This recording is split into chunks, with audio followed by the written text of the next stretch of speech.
there, folks, and welcome back to the Grave Consequences Podcast, a part of the Social Suplex Podcast Network. You can follow me on Twitter. My name is Caleb. You can follow me on Twitter at IamCalebB. You can follow Greg at XMaserati. Check the show out every Thursday morning. Check me out every Wednesday night after AEW Dynamite on Eddie and Caleb's HeroCast. For reference, the recording date is April 8, 2021. And Greg, besides work, let's take work out of the equation because then I know your answer and drag people down a little. How are things going, man? You know, it's things are going fine. It's funny how we opened that show, and I'm not calling you out, but you know how you were kind of like you flubbed it a little bit. Yep. And you were like, I knew what was going through your head. You're like, okay, I gotta what do I normally say? Which is, and I could just feel it coming out of you because that's how we both feel about this episode. Yeah, and, well, this episode, let's be honest, this episode fucking sucked, dude. You came at it with the same energies they must have had. This must have been like on a Wednesday afternoon, or and they're just like, let's just fucking film the episode, guys. Let's get in there, let's get out. And not only that, like, as little effort as they put into it, it was snake bit to all hell. At least the main event was. Yeah, and we're not insinuating that they were lazy and they didn't do their job. It just wasn't a great episode. No, and it was kind of a. No, you know what? This may be hyperbole, and we'll rate it later. This literally might be their worst episode ever. I think it is. We'd have to go back and just. I was gonna say to like as far as we are into the show. I'm not necessarily referencing anything that's gonna happen after this. No, in a vacuum, the shows that we've reviewed on the air, I'd have to go back and see what our worst rated show was. Mm-hmm. But and you know my memory's crap, so I could be completely wrong. But you got that Benoit disease, so that kind of makes sense. I love my Bowflexes, man. I can't stop. But no, right, Bowflex, brother. Damn, you broke where I was going with that. I lost it. But yeah, long week. Hey, I fucking killed it at the gym this week. Yeah? How so? Yeah, we're talking. I set a goal on my cardio because I do the elliptical every night. I set a goal of 30 miles. You want to guess how many I hit? 32. Almost 34. Oh, see? Yeah. I guessed right. Yep, exactly. You did. Folks, this is season 1, episode 34 of Lucha Underground. The good news is we've got 4 episodes in between us and the season finale. Do you remember if they were kind of filling it with bleh shows near the end before they got to the main event? Because I'm trying to think, is the next one going to be bad? I feel like there's going to be at least one more episode that's like a lot of medallion matches, but they are also going to, I suspect, further build the Vampiro and Pentagon thing, and that is probably going to get really good. And the only feud right now that is kind of lame I would have originally said was Tejano and anybody. Yeah. But Daivare's, I like him. He's probably one of my highlights in this match. I like him as a heel. And so their feud's kind of good. It would be like like if I'm doing a pay-per-view, it would be it wouldn't be maybe the opening, but it would be close to the bottom. Yeah. For people to take a bathroom break, as mean as that sounds. Yeah. But like a change in momentum after a big match is probably what I would put out there. But the other one that's not good is Blue Demon Jr. versus Chavo. I mean, that's a feud going on. We know that. That's been a whole series long feud. Mm-hmm. That's bad. And whatever the hell Black Lotus does this season, because we tell you to not get excited about the storyline, because I can't even remember the next time something in the match is going to happen related to this. Yeah. Story. I believe, and I could be wrong, I don't think she shows up in the temple, like in front of fans, for the rest of the first season. I think that's probably accurate because I can't remember. There's one big moment I remember. That she does in this season, yeah. Maybe even in second, like two or three events Yeah. stretching over the next two seasons. So that's kind of lame. It's kind of a lame story. And what's the other lame story? That it might be just those three. I feel like you're not a big fan of the Mundo and Berto stuff. No, it's good. It's just I like it. It's Yeah. just I have I don't like how it ends. Like how I don't like how Mundo never got. It was a good story, and then Yeah. Mundo never got his opportunity to get his revenge. It was just it's gonna be one and done, and it's kind of like it just feels like I don't know. I'm resentful to Alberto for leaving before I could get Yeah. conclusion to it. So, Yeah. uh, but those are the three lame ones, and I think a few next episodes might focus around those. Yeah. Hey, what's going off in the background there, bud? What are you hearing? I'm hearing like a beep every now and again. Mm, It's nothing that's gonna interrupt the recording or anything. It just kind of stuck out to me. That's all. Not a big deal. I'll have to listen to it and edit because I don't hear it. Yeah. It's all good, man. It's all good. So, episode starts with a vignette of Dario Cueto in his office. He's counting money when Chavo Guerrero shows up, and he says, "Hey, I want my final request honored." And Dario is like, "Well, I got you. I got you protection from Mexico. I got you your match with Blue Demon." And my mind's kind of blanking on what your final request is. And Chavo's like, "Well, don't screw with me, dude." And Dario's like, "Hey, I'm kidding, dude. I want my title." And Chavo's like, "I want my title match." He's like, "You know what? You'll get your title match. And how about it's no DQ?" And Chavo's like, "Well, it'd be really nice if you could protect me from Conan and his cane." And so Dario says, "Okay, so it's no DQ. And if Conan interferes, you automatically become champion." So the deck at this point has been stacked against Prince Puma. It's stacked against Puma, and the main thought going through the back of my head was, how many wishes does he get from Dario Cueto? Because he just keeps asking for stuff, right? Absolutely. It's like the old Kyle Cease bit about the asking the genie for 6 wishes.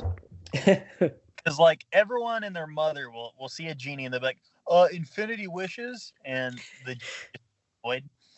And he says, if you play your cards right, you can indebt your genie to you forever, but you have to be very careful.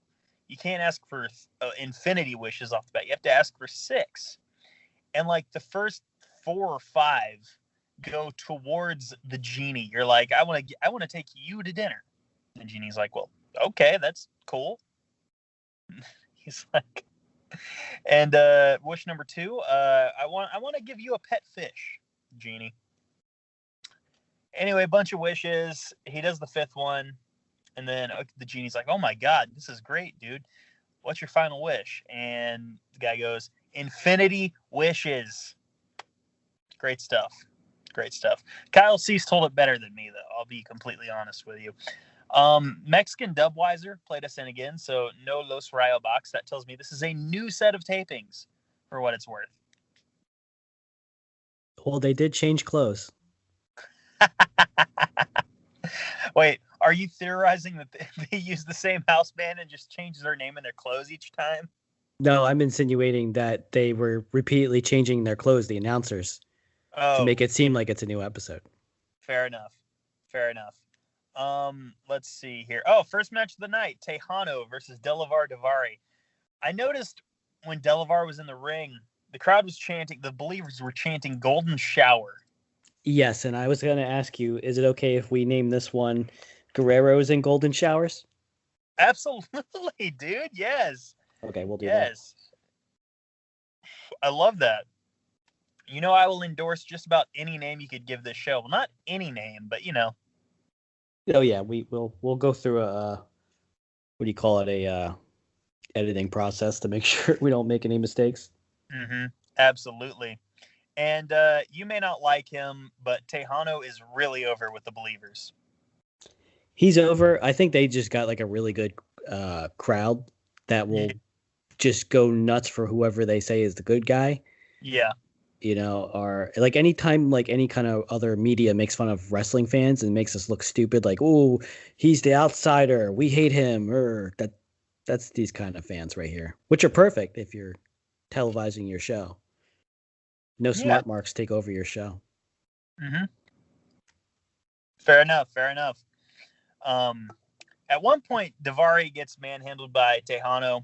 He slides out of the ring, and he powders behind Big Rick, and Tejano kind of backs off because, you've seen Big Rick before.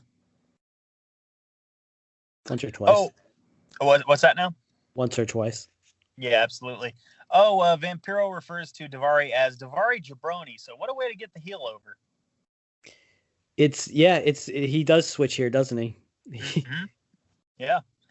At one point, Tejano's running the ropes and Big Rick pulls the leg, and Daivari then, when Tejano's distracted, Daivari clips the very same leg. I thought that was good psychology, if you will. Daivari does good wrestling here, Alec. I was very much a fan of it. Sometimes wrestlers will just do generic, limb targeting, but it's very calculated, and it's with a brawling mentality.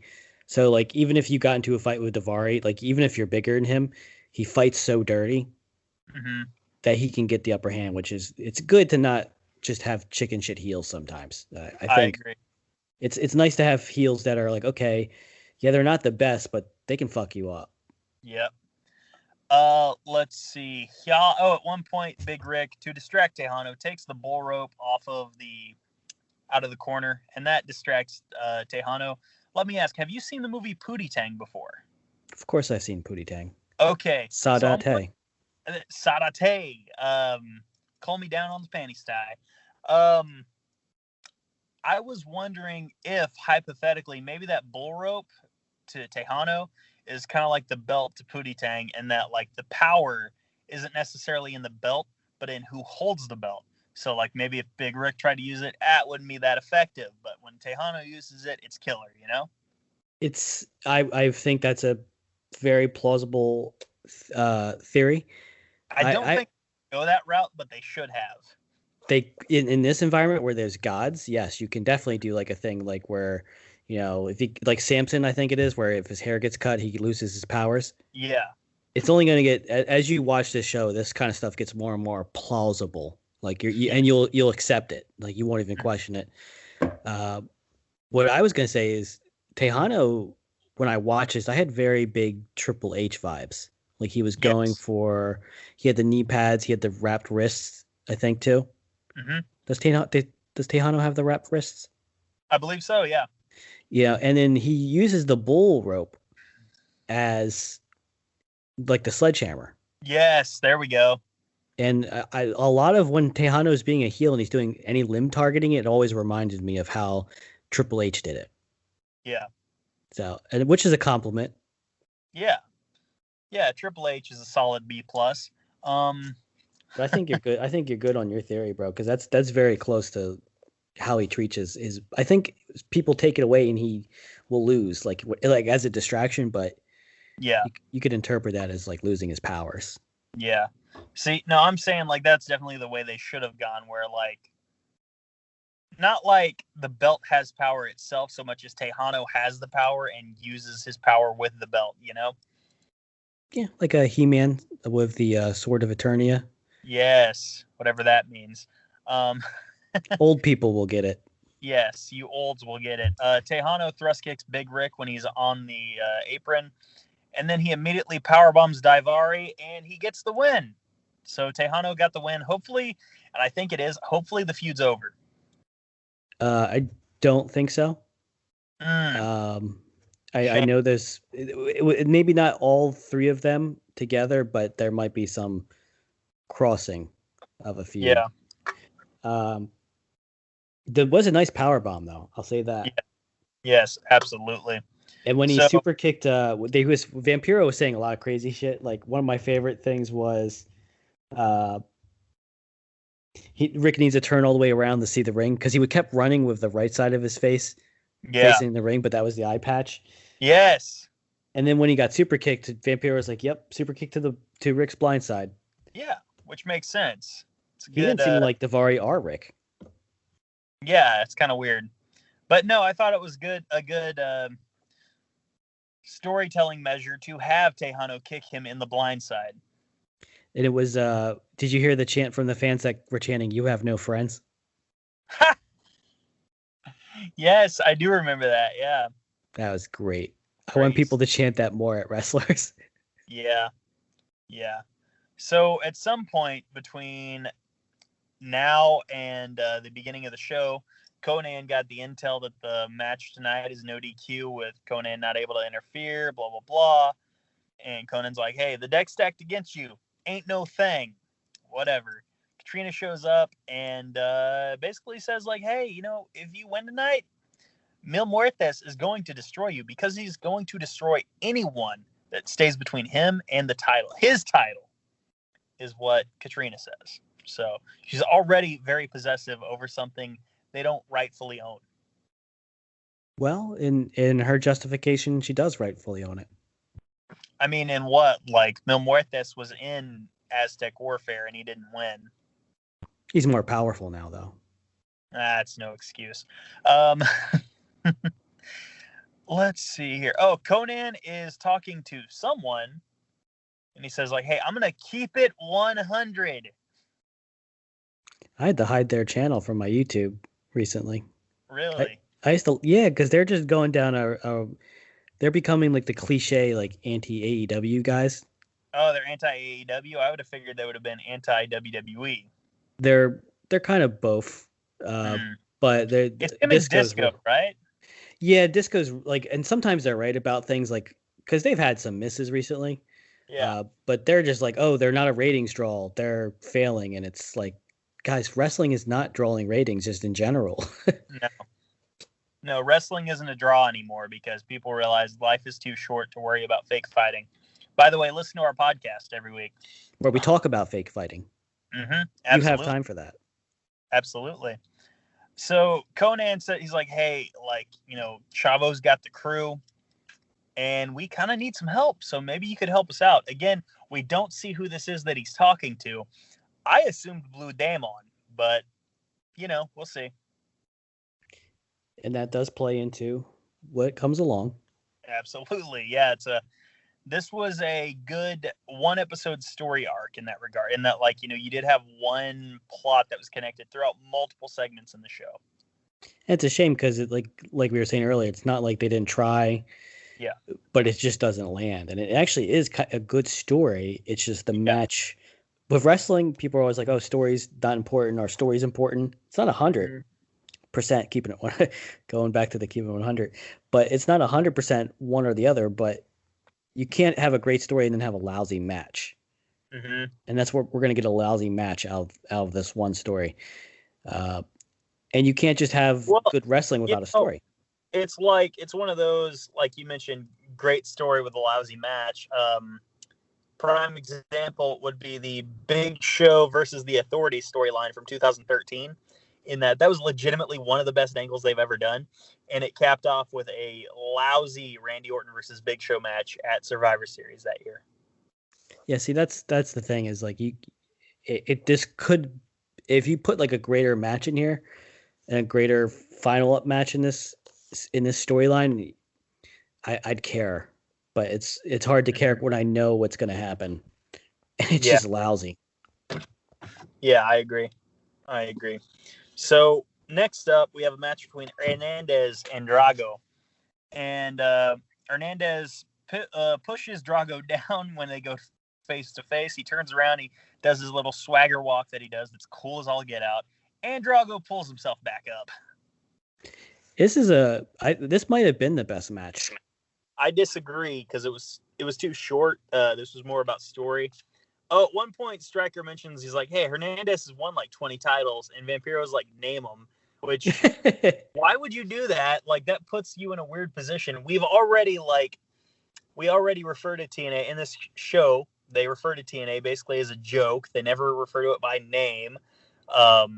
Eve Elise jokingly said she would go to Nashville if she wanted to be a comedy act. So of course they're not going to mention those 20 some odd titles that Hernandez won in TNA. Well, it's that, and who's Vampiro's the heel commentator? Who's he supposed to be getting over right now? Yeah, he should be trying to get over Hernandez, but he's too busy trying to bury Hernandez and get himself over, I assume. Because I can't even remember where he was on Hernandez before. Did he not? Like, he kind of switches a lot. Yeah, and Vampiro is very hot and cold on Hernandez. So we talked about it earlier with Davari. Vampiro is very hot and cold just in general, and this is why we're not really big fans of him. And I like it when a heel commentator will have an issue with another heel. Like, I like the heel versus heel, and I like it when it's not, oh, he's a heel, I'm automatically going to be his friend because I'm a heel too. Yeah, like I'm okay with a heel commentator not liking a heel wrestler. I'm not okay with the flip flopping. Just flip flopping. Yeah, it's kind of. I guess he's keeping in character. He's crazy, but it doesn't add anything. Like, there's a reason. I'll give you an example. And you don't watch main roster WWE. You barely watch NXT, to my understanding. I haven't watched in a long time. Renee Young on Raw. There's a reason a lot of people didn't like her. Her commentary would contradict itself from minute to minute. And maybe that's how they scripted her for some reason. But it was bad.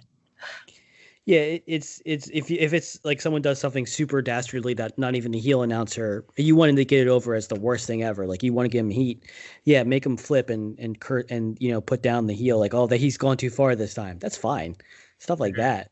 But Vampiro is just kind of like, he's random. He's a wild card as far as an announcer. Like, he's going to do something random. He's like the Charlie Kelly of commentating.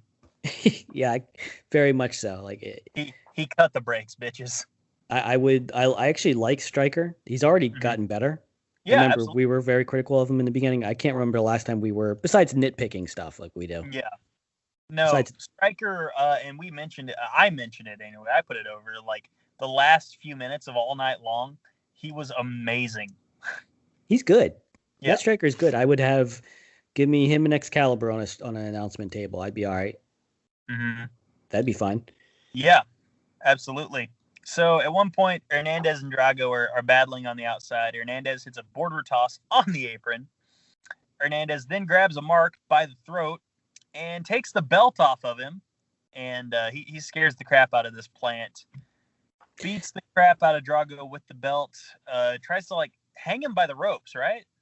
He almost killed him, but he's a dragon, so I guess it takes longer. Exactly. So, he's up in the ropes, and Hernandez didn't break the count. So Drago wins by DQ. But again, Hernandez just got the better of Drago in this, and he grabs the mic, and I was so excited. I was like, hell yeah, we get to hear Hernandez again. That's awesome. He says, you dumbass fans don't realize dragons aren't real. Your hero is a man. I popped for that, dude. That was actually my favorite part of the show. If you have a problem, come in this ring. I'll whip your ass too. Hell yes, dude. It was a little joint. It was the way he delivered it was kind of rocky. Uh-huh. I don't know if he was out of his breath or just forgetting his lines or whatever, but it was so great hearing a wrestler tell the fans that dragons aren't real and get booed for that. Yeah, exactly. Dude, I know he's older, but someone sign Sean Hernandez. Let's make it happen.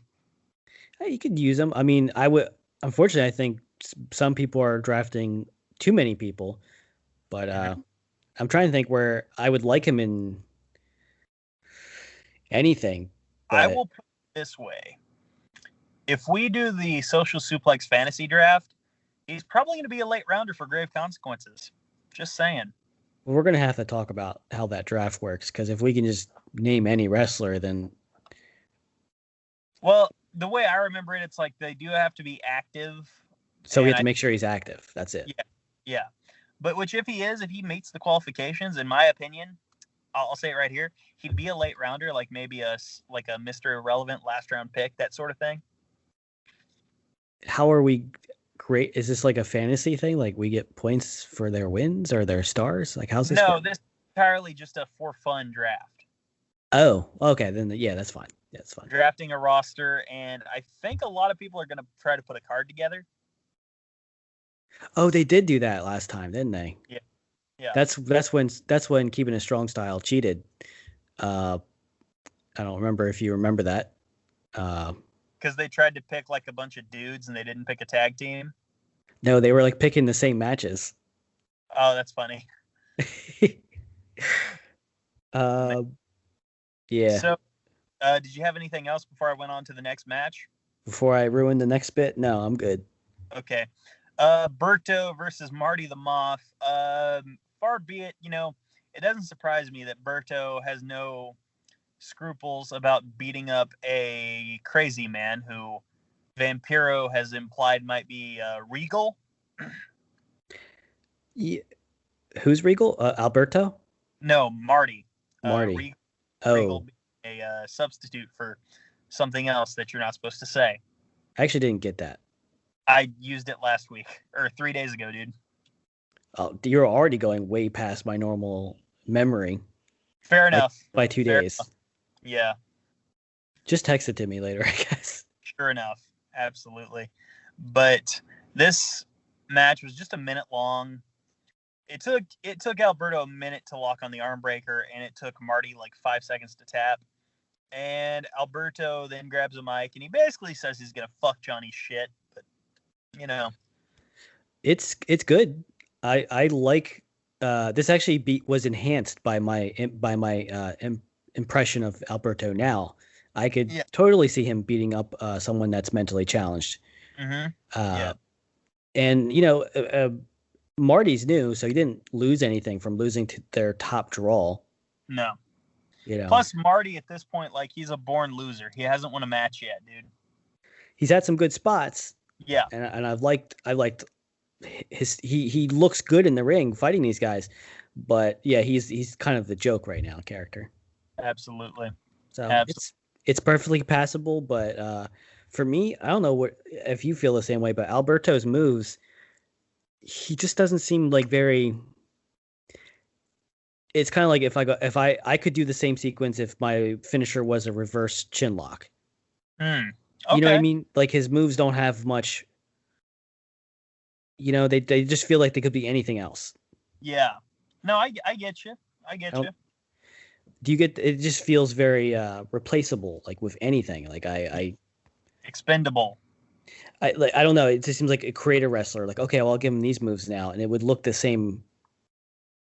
I don't know. I'm explaining it poorly, but it doesn't wow me. Yeah. Yeah. Like, cool, you got the arm breaker. All right. Yeah. Yeah, Marty was just here to get beat up, and so Alberto could cut a promo. This match literally didn't need to happen. It basically just said, oh, hey, Berto's not here to play games. Plus, he was wearing blue and gold gear. That's cool, I guess.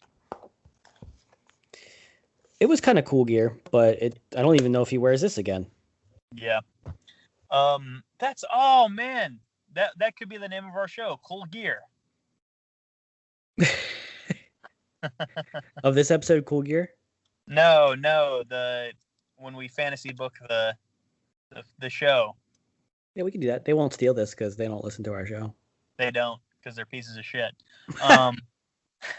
Next up, main event of the evening. Chavo Guerrero comes out with the crew, and Vampiro and Striker both wonder, like, where's Bale? Which, good attention to detail there. I did like that, yes. Where is he, by the way? We know. I forget what happened to him. Greg, he's dead. Oh shit! He was my favorite character. Are you kidding? Yeah, you're a Bale guy. You're like like me when I was at Revolution, and I was like, I'm a John Reynolds or Alex Reynolds guy. I'm a Abaddon guy. You're an abandoned guy, aren't you? Yeah. Amazing. So Bale's right up there for me. Absolutely, dude. That's why I'm a Billy Gunn guy. Well, I'm kidding. Austin Gunn. Let's not be too ridiculous. Oh, Melissa announced the special stipulation of no DQ, and if Conan interferes, Chavo becomes champion. And Melissa actually kind of sounded disgusted. I liked that. I really did. You know, it sets her apart from other ring announcers. It helps the match too. It helps, you know, the fans. It helps influence the fans to boo for the heel. Yeah. You know, and to cheer for the good guys. You want to get that creep. You want that creep to get his ass kicked. And it did enhance the atmosphere, and so did Conan yelling at Vampiro and Vampiro yelling back at him. That was so awesome because it was like, if I'm pretty sure they just broke character and were just maybe. But none of that matters because the atmosphere immediately gets killed because something happened to Chavo's leg. I thought he got hit by that, or someone hit his leg. I thought it moved. But like, no, that's real. Like, Chavo's actually hurt at this point in time. Oh. Yeah, that's a shoot, brother. Like, I could be wrong. I don't think Chavo is on the rest of the season. Well, he's in Ultima Lucha. Whatever, you're wrong. Anyway, let's see here. So it's basically, it becomes like 2 minutes of Prince Puma against the Crew, and they eventually they get the better of Prince Puma. And again, they do what they did to Blue Demon. They, you know, grab his arms and his legs, get him supine, ready for the frog splash. Chavo very gingerly goes up for it. And Chavo can't hit it because Tejano comes out. Oh, by the way, Conan like ushers Tejano, not Blue Demon. He ushers Tejano to come out to the ring. And Tejano makes the run in, takes out literally everyone. I could be wrong. I think he hit a power bomb on Chavo. He might have. It was one of them. I didn't care at the time. Yeah, I get you. But anyway, that move that allowed Prince Puma the opportunity to go up to the top rope and hit the 630, and Prince Puma gets the win. And, you know, we just put him over. We put over how strong he was in his efforts and all night long. And I get it. Okay, like, it was 2.5 on 1. But, like, ultimately, the only reason Prince Puma won is because Tejano showed up. Yeah, I mean... It's not a strong effort for Prince Puma. No, and did you really need... Was Conan's cane really ever... Yeah, this was stupid. I don't know. It hurts my brain to think about it. I think Conan only used that cane on Cage. I'm pretty sure that's it. I think he teased using it on Hernandez, but he never did. Yeah, thinking about this match is just... No, you're right. It did nothing for Puma. Mm-hmm. I would say it actually kind of hurt Puma, to be honest with you. Yeah, it did nothing to help us. After what he just... I think the last show we talked about, he had like a great match. Yeah, all night long. Night long, yeah. This is why it doesn't need to be Puma in this position. Well, I guess he's a title owner, but like Chavo all of a sudden wants to be champion. I don't know. You didn't need to do a lot of this. That was what I'm saying. I agree. Oh, and after the match, Conan, he kind of loudly asked Vampiro, he's like, "Hey, did I get that one right?" So, fan breaking character. Mm-hmm. So after this, we see Chavo in a locker room. He's recouping when Blue Demon shows up, and Chavo at this point, you can tell, has decided he's going to play mind games with Blue Demon. And he's like, you know what? You're not even Mexico. Tejano's Mexico. You're just some has-been from Miami. And that sets off Blue Demon, who like grabs Chavo by the shirt collar and throws him up against a bunch of lockers. And he says, "Yo soy Mexico," which, for those of you who are uncultured, means I am Mexico. Do you think he was more offended of being called a has-been or being told he's from Miami and he's like embarrassed about that? Well, Miami's not like the most embarrassing part of Florida, so I don't want to step on your bit, but I'm gonna say it's the has-been part. Well, I mean, like it's kind of like they said in like the first episode how like Mexicans don't like Spanish people because of the conquistadors. Yeah, like, so maybe he's offended. Like, what do you mean? I'm true Mexican. I'm not a Miamian. It's like, yeah, I'm not Cuban or anything. Like, what the hell? Yeah, that's what I thought he was more offended at that. He's like, fuck you, I live here. Yeah, yeah. He's not. He's not a closet. He's not. He's not closeting his prejudice. That's for sure. Oh man. Oh, let's see here.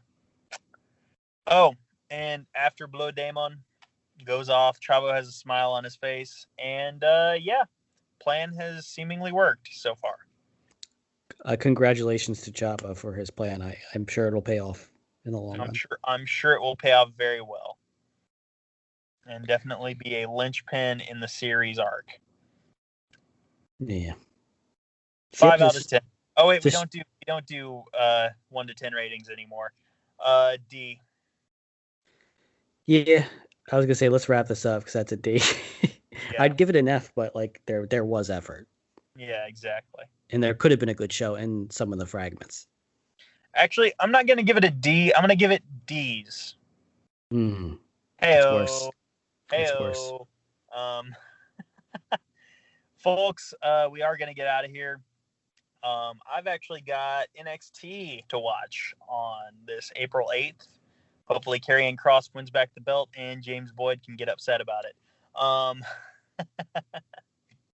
Is he good? Because I've only seen him in. I like Kross, dude, but I'm kind of biased because like I saw him wrestle in like a casino in front of like 50 people in 2015. So it's got some of those like I saw this mainstream band when they were underground kind of thing going on. And what's his style of? Kind of like Pancrase, kind of like Ken Shamrock to a degree. Whoa, really? Swear to God.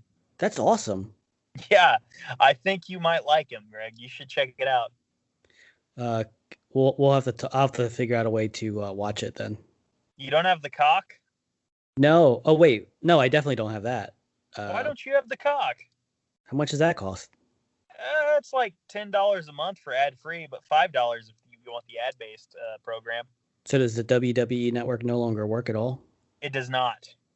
Oh damn! I used to like it. It's like by August they'll have the full catalog. They don't have it right now. They have like maybe a quarter of the catalog. But you know, when all said and done, it'll basically be like WWE Network, but with like, hey, it's got The Office and it's got Cheers and Frasier and so on and so forth. Okay. I think it's worth the $5 or $10. $10 if you hate ads like I do. All right. Well, I don't know if I'll order it tonight, but I'll think about it. That's the thing. I bet you could get a free trial if you wanted, but whatever. So, folks, that's going to be the show. But there are other shows on this network, believe it or not. None as good as us, of course. But hold on 1 second. Hey, Greg, let me tell you what I had for dinner, okay? Okay, I had a Red Baron stuffed crust cheese pizza. Did you know they made Red Baron and stuffed crust? Are we getting ad revenue for this right now? No, but I just wanted to put it over because I loved it. It's a free ad. Do I need to stop that? Do I need to stop giving away ad space for $0? Well, I just want to get out of here because... Is DiGiorno one of our sponsors or something? I'm not anymore. And are they going to be pissed that I put over Red Baron? Well, they're not. I mean, realistically, we should see if Jeremy can inquire to see if Tombstone wants to sponsor the network. Any pizza that you can get in the freezer, we want to be at. We will do it for free pizzas. Yeah, exactly. Straight up. Well, no, but I was gonna say like especially Tombstone because in my opinion, Tombstone might be the best frozen pizza, but also the double entendre with like the Tombstone pile driver, that sort of thing. That too. But I'll if I can find the one pizza I got, I'll send you a recommendation that's really good. Okay. All right. Yeah, for sure. Hit me up, dude. Guys, I alluded to it earlier. There are other shows on this network. I'm going to list them off in order that I see them on our website where we put the downloads. If you want to listen to a show about video games and Impact Wrestling, check out 8-Bit Suplex with Heel Josh #2, Josh McLaughlin, and sometimes Shooter Santos, Sandy Gaviria. If you want to check out an AEW-based podcast, check out All Things Elite with Floyd Johnson Jr. and Austin Summerwitz. Of course, check us out. You're listening to us right now. Great Match Generator with DJ Cooks. Take a generator, generate random matches, random great matches, talk about them. Great format, great idea, great concept. Independent Wrestling, if you want to check out a show dedicated to that, I implore you to listen to Grown Men Watch This Shit, starring James Vanderbeek. Nope, not the guy from Varsity Blues, and Chris Things. You New Japan heads out there, if you want to talk about, what happened with the belt and the unification, and that new belt looks like the Divas belt, whatever. If you want to hear people talk about that, listen to Keeping It Strong Style with the boss, Jeremy Donovan, and the young boy, Hill Josh #1, Josh Smith. The first show on the network, the inaugural show on the network, One Nation Radio, hosted by Rich Latta and James Boyd. They talk WWE, AEW, sometimes Stardom because Dr. Joshi is there. They'll talk they will talk sports. They will talk politics, music, everything. It's a nice little catch-all. If you liked baseball, I would force so much baseball talk into the show. Are you still there? Yeah, I'm still here. Good. Just give me that dead air when baseball gets brought. It's my favorite part. If you want a show that talks about, the previous, WWE, AEW previously mentioned shows with an international flair, I do suggest Ricky and Clive Wrestling Show. Two good friends of mine, Ricky and Clive, their nicknames. I'm not going to give away shoot names, even though I think they've been used on the air multiple times. Wait, that's not their real names? No.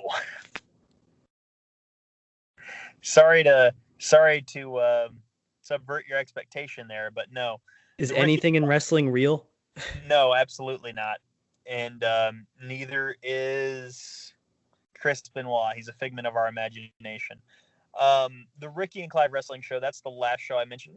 Last but not least. That's a good lineup of shows there. Wouldn't you agree? Well, I just know if I like something, I wouldn't list it last, but yes. Well, I'm literally just going in alphabetical order. Not if that's not their real names. Shut up. Damn. Dude. Harsh. Guys, come next week. I may be looking for a new co-host because Greg might be dead. Who knows? He doesn't have anyone else to edit, so you'll be listening to me and Muzza on the next Grave Consequences. Well, now it's going to suck, though, if, one of us does die before the next time we're supposed to record. No, it wouldn't. That'd be hilarious. No, it would be awful, because you'd be like, oh, and by the way, if it is me, feel free to edit and post the show. Oh. Good stuff. Hey, you know what I just thought about? If it did happen, it would be out of timeline. Ooh, yeah. So that would confuse people. So it would just be stupid. Then that probably wouldn't be that funny. Maybe so. Yeah, they'd be like, oh, well, Caleb died 2 weeks ago. Why the hell are they talking about it now? But hey, every day when you wake up and you leave the house, you take a chance, you take a risk to live or die. And for anyone out there, including myself or Greg, every day of your life, you could suffer grave consequences.